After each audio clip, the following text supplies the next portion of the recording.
कार्तिक महात्म्य में 8वां अध्याय। हे राजन, नारद जी ने महाराज पृथु की नक्त व्रत संबंधित जिज्ञासा शांत कर आगे कहा। अब मैं तुम्हें विधि विधान सहित कार्तिक मास के स्नान का महात्म्य बताता हूँ। श्रद्धायुक्त होकर सुनो। इस विषय पर जानने हेतु मैंने परमपिता ब्रह्मा जी से प्रार्थना की थी। तब उन्होंने जो कुछ बताया वही मैं तुमसे कहता हूँ। ब्रह्मा जी ने कहा, हे नारद, तुम सदा ही लोकहित के प्रश्न करते हो। यह प्रश्न लोकहितार्थ तुमने किया है, जिसका उत्तर मैं विस्तार पूर्वक दूंगा। हे नारद, जो कथा मैं तुमसे कहने जा रहा हूँ, इसके श्रवण मात्र से ही पापों का नाश हो जाता है। एक समय नैमिषारण्य में शौनक ऋषियों से सूत जी ने कहा कि हे ऋषिगणों, सत्संग से मन पवित्र होता है एवं पाप दूर होते हैं। ज्ञानियों को मोक्ष मिलता है और सांसारिक कामनाओं की पूर्ति होती है। जिस प्रकार श्री गंगा जी पापों को नष्ट कर देती हैं, चंद्रमा ताप को और कल्पवृक्ष दरिद्रता को नष्ट कर देता है, उसी प्रकार सत्संग का मात्र एक क्षण मनुष्य के सभी पापों को धो डालता है। उसके सभी संताप मिट जाते हैं। हे पुत्र, सत्संग का एक क्षण भी दुर्लभ मोक्ष को देने वाला है। हे वत्स, कार्तिक मास मनुष्य को सत्संग का सर्वोत्तम अवसर प्रदान करता है। इस माह में धर्मचारिणी महिलाएं एवं पुण्यात्मा पुरुष 2 घड़ी रात्रि रहने पर ही शैया त्याग देते हैं और कुछ तिल, अक्षत, पुष्प तथा चंदन लेकर किसी सरोवर पर जाते हैं अथवा किसी नदी या जलकुंड पर स्नान करते हैं। हे पुत्र, घर के स्नान से तालाब पर जाकर स्नान करने से 10 गुना अधिक फल प्राप्त होता है। तालाब से 10 गुना फल नदी प्रदान करती है। नदी से 10 गुना फल संगम के स्नान से मिलता है और इससे भी 10 गुना अधिक फल किसी तीर्थ पर किए स्नान का फल मिलता है। स्नान करने के पश्चात भगवान विष्णु को अर्घ्य अर्पित कर इस प्रकार प्रार्थना करनी चाहिए।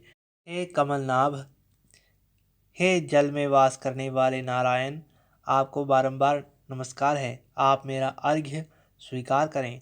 हे जगदीश्वर, आपका निवास जल में है और जल ही इस चराचर का जीवन है। हे देवेश, आपके पुनीत नाम का स्मरण कर मैंने कार्तिक स्नान किया है।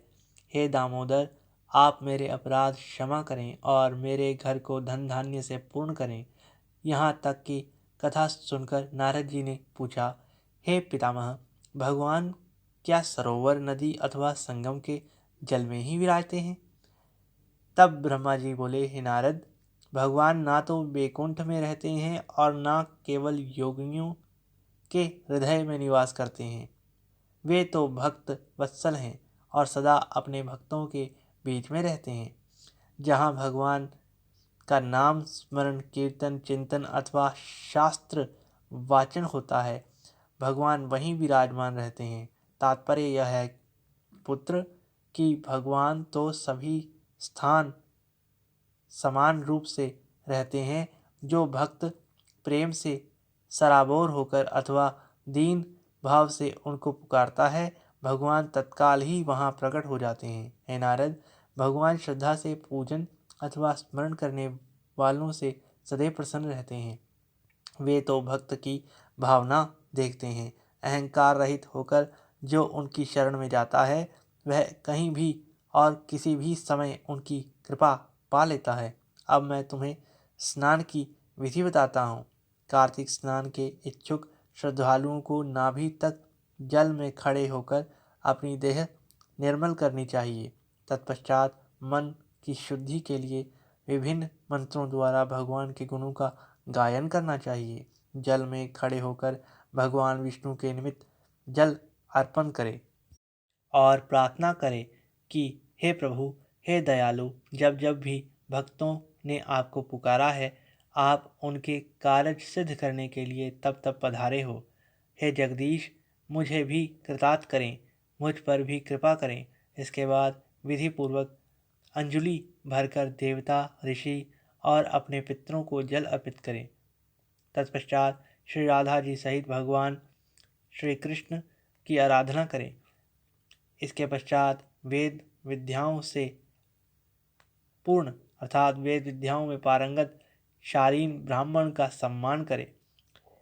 हे पुत्र, ऐसा ब्राह्मण जो ईश्वर भक्त, वेदविद, विनम्र और त्यागी हो, उसके दाहिने पैर में सभी तीर्थ, मुख में वेद और अंगों में देवताओं का निवास होता है, इसीलिए ब्राह्मण का सम्मान किया जाता है। हे पुत्र, इसके बाद श्री हरि प्रिया तुलसी का पूजन अवश्य करना चाहिए। तीर्थराज प्रयाग में संगम पर विधि विधान से स्नान करने का जो फल मिलता है, वही फल तुलसी पूजन करने से प्राप्त होता है।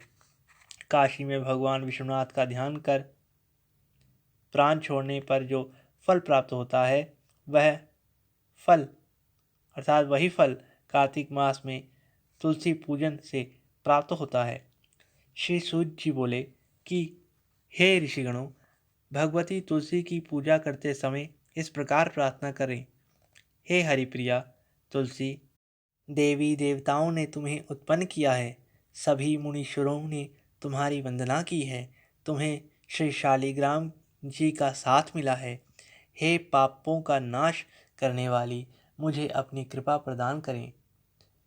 हे मुनियों, स्नान पूजन आदि के बाद विष्णु भगवान की लीलाओं की पौराणिक कथाएं सुननी चाहिए, कथावाचक का आदर करना चाहिए। इस प्रकार कार्तिक स्नान और व्रत करने वाला पूजन वंदन करे।